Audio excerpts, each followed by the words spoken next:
Now you know the basic way to edit a photo, to save it, to export it. So you should be able to take a lot of your photos that you're taking, make them look better, fix things like exposure and white balance, and save them and share them with the world. But I want to continue to teach you some of the awesome features that Adobe Lightroom CC has to offer. So I'm going to go through some of these other editing options now that we haven't gone through.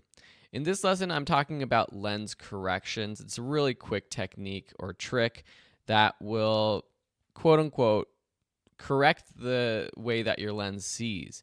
So there's two options, and if you select a photo, you'll see that none of these are checked initially. So you have two options: remove chromatic aberration and enable profile corrections.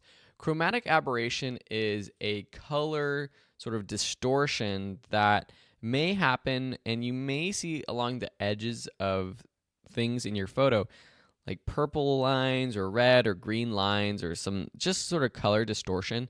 So if you see that in an image, you can check that on and it will try to remove it. There's not really any showing up in my photos right now, but I just wanted to make that note. Enable profile corrections, though, this will definitely change something. Watch what happens when I check this. See how this image, this wide shot, gets a little bit, well, to me it looks warped, it unbends, and then the vignette around the edge becomes a lot lighter. And that's basically what this profile corrections does. If there's a vignetting that naturally comes from your lens, it will try to remove that so that there's no actual vignette and it looks more natural, as if you were just there in the moment looking at this scene. You'll notice that it has the lens profile from the camera and lens we were using. This was Sam with his Sony, his 16-35. If this doesn't show up, if you're using an older camera that doesn't include the metadata that's for the lens being used, you can go through and choose the specific lens. It has pretty much any lens that you're using, and depending on which lens you choose, it will try to fix it.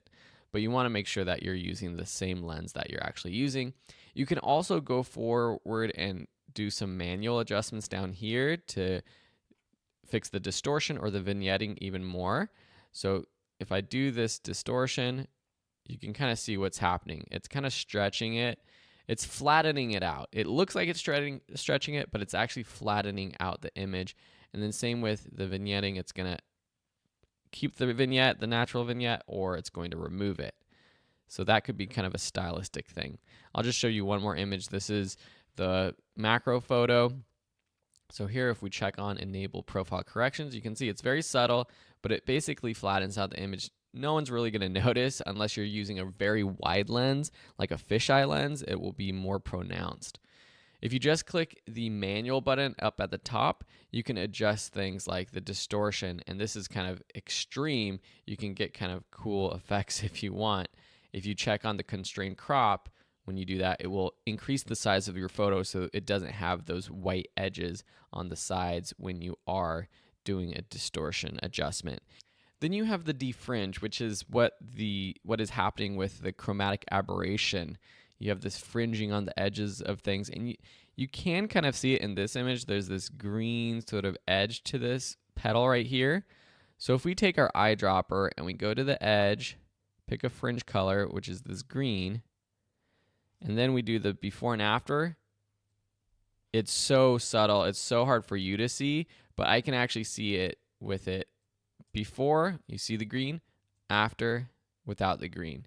So that can help slightly, and you can adjust the hues and the amount that you're selecting. It has the purple or the magenta amount and then the green amount. That's basically the colors you get from chromatic aberration, and you could increase sort of the amount of colors you're trying to defringe. Now if I do that, you can see the edges become sort of like highlighted, like glowing.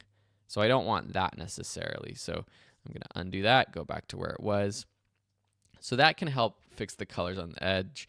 And yeah, that's pretty much all you have to know about the lens corrections profile. If you have any questions, let me know, but play around with it. These are, again, things that are a more advanced level, but it's something that you might be interested in if you're getting very particular with your photos.